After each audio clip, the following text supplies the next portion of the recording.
could be. Thank you. लग रहा है इसको मेरी आवाज नहीं पसंद आ रही है. Moving ahead, next question that I have, I was just wanted to understand, generally movie shooting का एक process है. Does it differs from shooting a horror comedy? Particularly on horror. Or no, that's okay. Please, that's horror comedy.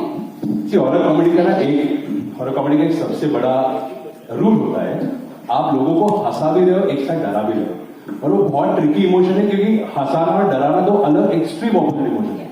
तो उसमें ना आपके पास एक बहुत तगड़ी कास्ट होनी चाहिए जिनको अच्छी एक्टिंग आती हो, जिनको टाइमिंग आती हो, और जो डरे तो कन्विंसिंग डरे. तो जब अभय का मैंने कास्टिंग किया या जब तरन का भी कास्टिंग किया तो ऑडिशन के थ्रू कास्टिंग हुआ है. इनका नए थे, फिल्म की नहीं पहले और मेरे पास कुछ रेफरेंस था नहीं, तो मैंने ऑडिशन जो रखा था वो ऐसा था कि एक सीन था जहां पे बहुत डर रहा है, आपकी फटी पड़ी है और इतना डर रहा है कि मुझे हंसी भी आनी चाहिए, आपको डरते हुए नहीं. तो वो एक कॉम्बिनेशन है ना, वो बहुत इंटरेस्टिंग है क्योंकि वो इजी नहीं है, वो सबको होता नहीं है.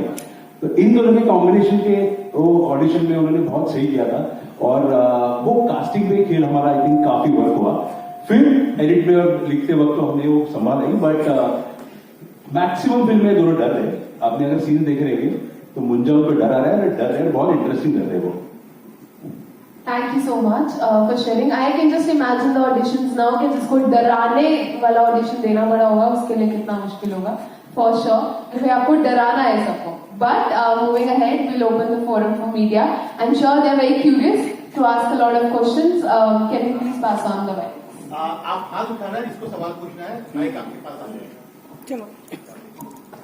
Hello everyone, my question is that जैसे कि पहले जब मैं छोटा था एक मूवी आई थी खिलौना बना खलनायक. आई होप आप सबने देखी है काते बिच्छू वाली. आज के टाइम पे वही काम मुंजिया करी. मैंने मूवी देखी, बहुत ही अमेजिंग मूवी थी, बहुत ही अच्छे, मतलब देख के मजा आ गया. मैम आपका कैरेक्टर जो था भूत वाला, मतलब स्पॉइलर दे दिया मैंने, सॉरी. आपको समझ में आया ना उनका मेकअप देखिए क्या बनेगा गाँव में. मतलब की बहुत अच्छी एक्टिंग थी. तो उसके बारे में आपका कुछ टेक हो कि मतलब जैसे पहले जमाने में काते बिच्छू था, आज के टाइम में मुझे उसके बाद आप वो जो फिल्म आपके रेफरेंस जो आप प्रेफर कर रहे हो वो एक्चुअली मराठी फिल्म है काते बिच्छू की, जिसको डब करके हिंदी में ये नाम आया था और वो बहुत इतनी चली थी महाराष्ट्र में, वो सुपर डुपर हिट थी और फिर उसको डब करके ऑल ओवर इंडिया में रिलीज किया गया था, वो वहां भी चली थी. तो वो जो रेफरेंस है ना काते बिच्छू का, बिकॉज मैं महाराष्ट्र से आता हूँ, मेरा रीजनल सिनेमा का बैकग्राउंड है, मैंने 8-9 फिल्में बनाई है वहां पे, तो वो मेरे लिए भी एक आइकॉनिक फिल्म थी. और जो आवाज है मुंजा का या कुछ कुछ रेफरेंसेस मुंजा में भी है जो थोड़े से वो फिल्म के रेफरेंसेस से आते हैं, तो डेफिनेटली मैं बोलूंगा कि कुछ कुछ इंडिया में बड़ी आइकॉनिक फिल्में हैं. जैसे अभी छोटा चेतन, आपको अगर याद है वो फिल्म, मैं बहुत छोटा था तभी जब वो 3D फिल्म लगी थी थिएटर में, और छोटा चेतन देख के हम सब ऐसे लगे कि वो भी थोड़ी हॉरर या फैंटेसी वाली फिल्म थी. तो उसमें भी एक ऐसा बच्चा है वो जो छोटा चेतन मैजिकल बनता है, तो वो जो दुनिया है ना वो बहुत मेस्मराइजिंग है. तो वो हमने थोड़ी रिक्रिएट करने की कोशिश की मुझे. Hello. Hi, Sarika Sharma from Marina Matola and the editor Entertainment. Aditya, we just interviewed you a few days ago. Oh, yeah. Yeah, on phone. Oh, yeah. We had a long conversation. Yes. Yeah. So this question is to Sharvari. Sharvari, it's your first time in horror comedy. So how different it is, because you shift the genre from horror comedy to a spy wars. So how was it and how has the journey been in the from 2015 to 2024? You were always touted as the newcomer, till Munjia's success. And Munjia's success, as Aditya had also said, before the release, he said that I'm hoping and people will, compare it with Stree, but then always the Stree will have a reference of Bhediya and a Bhediya will have a reference of Stree. You said that. So Sharvari, what is your take on it? The success of Munjia, which has come, and your journey as an actress, and now the shift of genres. Thank you. अब मैंने तो mic पे रख दिया इतने सारे सवालों में, इसलिए यही बात करेंगे हम. I will sum it up really short, but मैं ये कहूंगी कि ये जर्नी बहुत ही ब्लेस्ड रही है. I think as an actor मुझे ऐसे लगता है कि मैं कुछ तो सही कर रही होंगी, क्योंकि मैं इस इंडस्ट्री से नहीं आती हूँ और मैंने कुछ 7-8 साल ऑडिशंस किए थे और तब मुझे बिल्कुल काम नहीं मिलता था. और मुझे ना तब मैं असिस्टेंट डायरेक्टर का काम करती थी, जस्ट बिकॉज मुझे सेट पे रहना था और मुझे सीखना था. तो वो जो जर्नी रही है उसके बाद आई थिंक पहली फिल्म मिलना ये बहुत ही स्पेशल चीज होती है. लेकिन आज मैं गर्व से कहूँगी पहली फिल्म हिट है और आई थिंक ये जर्नी बहुत ही स्पेशल है क्योंकि ऑडियंस का जो प्यार होता है हम as an artist I think hit बस एक बाय प्रोडक्ट होता है। ऑडियंस का प्यार जो होता है वो सबसे ज्यादा इंपॉर्टेंट होता है for an artist for our craft और आई थिंक कि वो ना हमें एक कॉन्फिडेंस भी देता है। तो आई थिंक कि आज मुझे बहुत कॉन्फिडेंट मैं आज बहुत कॉन्फिडेंट फील कर रही हूँ और आई एम ग्रेटफुल कि इसके बाद मैं जो शिफ्ट कर रही हूँ टू द स्पाई यूनिवर्स थोड़ा कॉन्फिडेंस के साथ जाऊंगी और थोड़ा सा बिकॉज वहां पे मेरी फेवरेट एक्टर है आलिया भट्ट जी और you know to be a part of these two very big IPs जो मैडॉक की हॉरर कॉमेडी यूनिवर्स है और वायरस की स्पाई यूनिवर्स है। एक एक्ट्रेस जो सिर्फ एक फिल्म ओल्ड है उनके लिए ये बहुत बड़ी रिस्पॉन्सिबिलिटी होती है, लेकिन आई थिंक कहीं ना कहीं मैंने हमेशा यही विश किया है कि मैं सबसे बड़ी फिल्में करूं और आई थिंक आज ये मौका मुझे मिल रहा है तो आई थिंक मैं पूरा हार्डवर्क करके आई एम होपिंग कि ऑडियंस को प्राउड फील करवाऊंगी इस जर्नी के बारे में। मिस्टर आदित्य एज ए बड़ी आने से मैं जानना चाहता हूँ कि मॉडर्न एज में आज ये हॉरर फिल्म आपके कंसेप्ट कैसे आपके जहन में आई जो कि आप एक बिजनेस के पॉइंट ऑफ व्यू से बताएंगे। एक्चुअली अगर आपने फिल्म देखी है जिन्होंने देखी उनको ये समझ में एक बात आई होगी कि अब हॉरर कहते हैं ना तो ये फिल्म हॉरर नहीं है, ये कॉमेडी ज्यादा है हॉरर कम है और इसके पीछे सबसे बड़ा रीजन ये रखने का है कि हमें एक फैमिली फिल्म बनानी थी जहां पे एक पूरा परिवार आके देख के एंजॉय। हॉरर जो एलिमेंट है ना उसमें वो थोड़ा फियर एलिमेंट है, थोड़ा डराने का एलिमेंट है, पर डराते वक्त हम हंसा भी रहे आपको। तो जैसे भूल भुलैया आई थी इसके पहले जैसे स्त्री भी थी, इन दोनों फिल्मों ने भी आपको डराया तो था पर इतना नहीं डराया कि आपको नींद ही ना आए रात को जाके, या इतना भी नहीं हुआ था कि जहां पे बच्चे थिएटर में आके फिल्म देख ही ना पाए। तो हमने जब ये फिल्म सिलेक्ट की थी, ये जॉनर सिलेक्ट किया था, तब ये क्लियर था कि इस फिल्म को एंटरटेनिंग बनाना है, इसको मजेदार बनाना है और ये रूट लेके कि हम थोड़ा सा डरा भी रहे आपको, थोड़ा हंसा भी रहे। तो ये जो स्टोरी है ना, क्योंकि आपका सवाल वो स्टोरी और कंसेप्ट को लेके भी था, ये महाराष्ट्र की स्टोरी है। ये मुंजा जो है वो महाराष्ट्र से आता है, कोंकण जो उसका पूरा बेल्ट है कोस्टल बेल्ट वहां से आता है। बहुत फेमस वहां का एक फोकलोर है, वहां की कहानियों में एक मुंजा हमें पता है।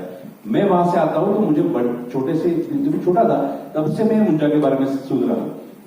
देखा तो कभी नहीं क्योंकि ये तो काल्पनिक है, पर पता होता है कि गांव की जो दंत कथाएं होती है उसमें मुंजा का रेफरेंस बहुत आता है। तो उसको लेके उठा के जैसे कांतारा चली और हमने सबने कांतारा देखा, ऐसे रीजन की स्टोरी जो हमें पता भी नहीं था, वैसे ही मुझे कॉन्फिडेंटली लगा कि मुंजा भी लोग पसंद करेंगे। वो भले ही रीजन से है, सिर्फ वो रूटेड होनी चाहिए और वो मास एंटरटेनर होनी चाहिए। तो मैडम ने उसको बैक किया और वी आर वेरी हैप्पी कि मैडम ने इसे फिल्म बैक की।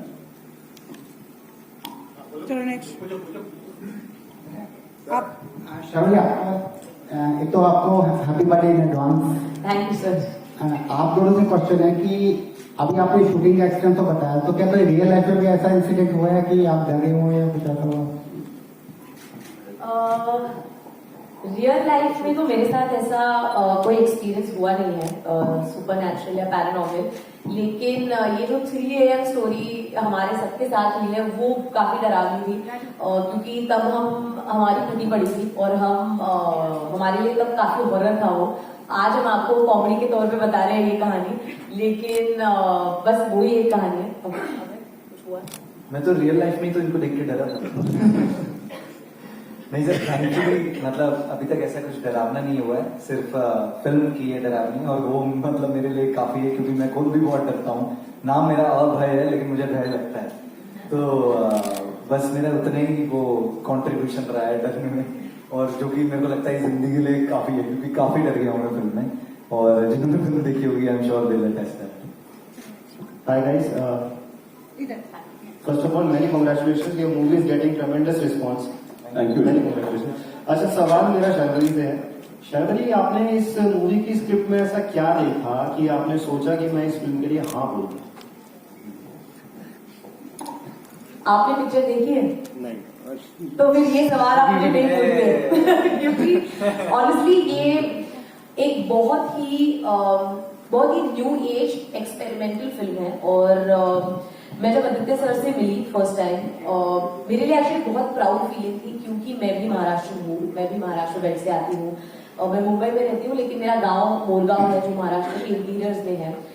मुंजा की कहानी मैंने भी सुनी हुई है और आई थिंक हिंदी सिनेमा के बड़े पर्दे पर ऑल्सो एक ऐसा प्रोडक्शन हाउस लाइक मैडॉक, जिन्होंने पहले स्त्री दी है, भेड़िया दी है, जो सुपरहिट फिल्म्स है, वो एक ऐसी कहानी बना रहे थे जो महाराष्ट्र से रूटेड थी, जो मेरे कल्चर से आती थी, और आई थिंक मेरे लिए बहुत गर्व की बात थी।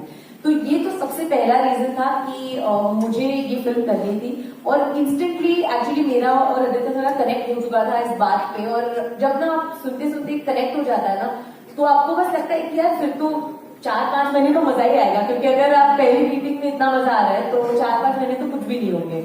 ऑल्सो फिल्म में बहुत इंटरेस्टिंग ट्विस्ट है, इन्होंने तो वो लीड कर ही दिया अभी, बट मेरे लिए वो सबसे बड़ा हाईलाइट था, क्योंकि वो एक अनएक्सपेक्टेड ट्विस्ट है। एज एन एक्टर मुझे कुछ नया एक्सप्लोर करने का मौका मिलता है, क्योंकि जितना हमने प्रोसेसिंग किया है और जैसे मैं दिख रही हूँ, वो अपॉर्चुनिटी इतने आसानी से आती नहीं है, और ऑल्सो एज एन एक्टर मुझे वो बैरियर्स ब्रेक करने हैं कि अच्छा लड़कियां मतलब अलग अलग किरदार भी निभा सकती है, मतलब वो they don't just have to play the love interest, the pretty girls, and I think that Aditya sir very well wrote that character for a girl, and really brought a lot of flavor for my character in the second half.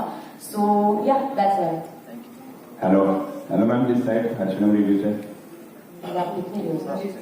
Oh yes, hello. Ma'am मेरा question आपसे है कि ऐसे आपकी movie काफी ज्यादा box office पे बड़ी सक्सेस हो गई है, तो आने वाले टाइम में आपके कौन कौन से प्रोजेक्ट है, और सेम क्वेश्चन सर आपसे अभी सर से। ऑफकोर्स अभी मुंजा थिएटर्स में लगी है, जिसके लिए हम यहाँ आए हैं, तो प्लीज जरूर जाके मुंजा देखें थिएटर्स में। इसके बाद मेरी फिल्म आने वाली है वेदा, जो जॉन इब्राहिम सर के साथ है और निखिल अडवाणी सर ने डायरेक्ट की है, जो आ रही है 15 अगस्त को। और उसके बाद मैं शुरू कर रही हूँ स्पाई यूनिवर्स की फिल्म आलिया भट्ट जी के साथ। हाय करण, अच्छा sorry thank you, but actually Munjya एक ऐसी फिल्म है, ऑनेस्टली मैंने आज तक कभी ऐसा मतलब इतना ऑनेस्टली इस सवाल का जवाब नहीं दिया है। आप पूछ रहे हो और मैं अपने घर के बहुत पास हूँ पानीपत के, तो मैं बहुत मतलब ब्लंटली आपको बोलना चाहूंगा कि ये एक ऐसी अपॉर्चुनिटी थी जो मेरे लिए सिर्फ एक प्रोजेक्ट नहीं था, एक ब्लेसिंग भी थी। तो और जब ऐसी एक अपॉर्चुनिटी एक मेरे जैसे एक्टर के लिए कमिंग ऑफ एज जो एंटर करना ही चाहता है, उस फैमिली का हिस्सा बनना चाहता है, जिसको हम हिंदी फिल्म इंडस्ट्री या बॉलीवुड बोलते हैं, तो ये एक अपॉर्चुनिटी ऐसी होती है कि जिसके लिए आप वेट करना पसंद करते हो। और ये वेट जो 1.5 साल का मेरे लिए रहा है इस फिल्म के आने का, वो मुझसे ज्यादा इन तीनों ने मेरे लिए फील किया है, क्योंकि they have also wanted Munjya to come out for me, not just for them. तो एक परिवार वाला माहौल जो है वो होना बहुत जरूरी है, and I think they have supported me in my waiting time, क्योंकि एक एक्टर के लिए वेटिंग टाइम होता है जिसमें आप एक्चुअली थोड़ा लॉन्ग कॉन्फिडेंस फील कर सकते हो, या डिफिकल्ट टाइम होता है। आई एम श्योर हम सब उस चीज को अग्री करेंगे, and those are the days where you actually become an artist. It's not the days when you are shooting, but जब आप घर में होते हो, जब आपके पास कुछ नहीं होता है करने के लिए, तब आप जो खुद से लड़ते हो, आई थिंक वो एक आर्टिस्ट वाली स्पिरिट जगाता है आपके अंदर। तो आगे का प्रोजेक्ट के लिए तो अभी बहुत इनिशियल स्टेज होगा और मैं बता नहीं पाऊंगा, लेकिन अभी तक जो भी मैं करता आया हूँ, या जो भी कह लो कि मेरी किचन में जो भी किरदार पकते आए हैं, वो लोगों को बहुत स्वीट टेस्ट किए हैं। तो मैं बस होप करूंगा कि आगे भी जो भी करूँ वो लोगों को उतना ही पसंद आए जितना कि बिट्टू पसंद आया मुझे। Hi Karan, Himanshu this side. So basically एक कंटेंट क्रिएटर की आपकी जो एक जर्नी रही है, फिर आपने ये इस फिल्म से जो है बॉलीवुड में डेब्यू करा है, तो एक कॉमेडी कंटेंट क्रिएटर और एक हॉरर कॉमेडी में कितना डिफरेंस होता है? बहुत इजी रहा आपके लिए, क्योंकि हमने आपके क्रिएटर्स मतलब आपकी जो वीडियोस हैं काफी देखी है, कितना फर्क होता है दोनों में? और कहीं ना कहीं हमने पढ़ा था कि बॉलीवुड आपका मेन मोटिव नहीं था, ये कोइंसिडेंस मिला या फिर? यार डिफरेंस तो पहली बात बहुत होता है। मेरे को आदत है रील बनाने की, सुबह शूट करी, रात को अपलोड कर दी। सर को 1.5 साल लगे मुझे बनाने में, तो मैं तो वेट करता रहा सर कब आएगी। पर again it's a difficult project. अगर आप मूवी बना रहे हो तो उसको टाइम लगता है, रील जितना ईजी तो वो नहीं है। और हाँ, मुझे क्योंकि मैं बहुत छोटे शहर अम्बाला से आता हूँ, घर में दिल्ली वो हुआ, और मेरे को तो कभी लगा भी नहीं था कि ऐसा कुछ हो जाएगा। और जितना भी मैंने क्रिएटर की जर्नी अपनी 2 साल 3 साल से वीडियोस बना रहा हूँ देखी है मैंने सर को भी कभी बोला कि जो यूफोरिया मैंने थिएटर में फील किया अपने आप को देख के और ऑडियंस का अच्छा फीडबैक देख के मुझे वो वैसा एक्सपीरियंस वैसा यूफोरिया 2-3 साल में कभी फील हुआ ही नहीं। 1 लाख लाइक आ गए, 1 मिलियन लाइक आ गए, कुछ आ गए, पर जो लाइव ऑडियंस का रिएक्शन है, जो आप लोगों को मूवी जो अच्छी लग रही है, वैसा एक्सपीरियंस 70mm पे कभी भी नहीं मिला मुझे। It's very difficult and it's very different. Hello, hi everyone. This is Kritika from India.com. Congratulations for the fantastic film. The movie is really great, and we all know that before the movie was released, people were comparing with several other films, horror comedy movies. So, box office was it like coming in between? Were you even terrified about the results and all? You know, I'll answer this very shortly, but it's a very important question for us. हमारा क्या था ना, हमने film debutantes की बनी है। ये मैंने भले ही 8-9 फिल्में मराठी में बनाई है, मेरी पहली हिंदी फिल्म है, इसकी पहली हिंदी फिल्म है, इसकी पहली फिल्म हिंदी फिल्म है, शर्वरी की भी पहली solo female lead Hindi film है। तो इतनी पहली चीजें हो रही थी ना इसमें, जैसे कोंकण से आया हुआ मुंजा कैरेक्टर वो ऑल ओवर इंडिया लोग पसंद करेंगे नहीं करेंगे वो भी पता नहीं था। तो हम ये सोच के चल रहे थे कि अच्छी फिल्म बनाएंगे, जितना प्यार मिलेगा उतना एक्सेप्ट कर लेंगे। तो इसलिए जिस बजट में फिल्म बनी थी ना, वो बजट भी हमने बहुत कंट्रोल में रखा था। अब ऐसे हुआ कि वेडनेसडे को हम बैठे हैं, फ्राइडे को फिल्म रिलीज होने वाली है, हम एक नंबर सोच के चल रहे हैं कि चलो इतना भी हुआ तो भी चलो हम खुशी मान लेंगे। फ्राइडे सुबह आती है और फिर हमें नंबर आना शुरू होते हैं। आज हम मंडे पे बैठे हैं तो